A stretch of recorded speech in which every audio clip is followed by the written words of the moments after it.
Assalomu alaykum. Hurmatli meni kuzatuvchilar.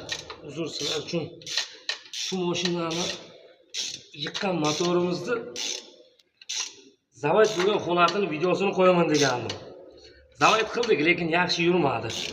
Apparatda muammo bo'ldi. Yangi apparatda, topливный apparatda, solyarka apparatda muammo chiqib, buni hozir boshqa apparat qo'yib, Xudo xolasa endi sizlarga zavod bo'lgan holatini qo'yib beraman.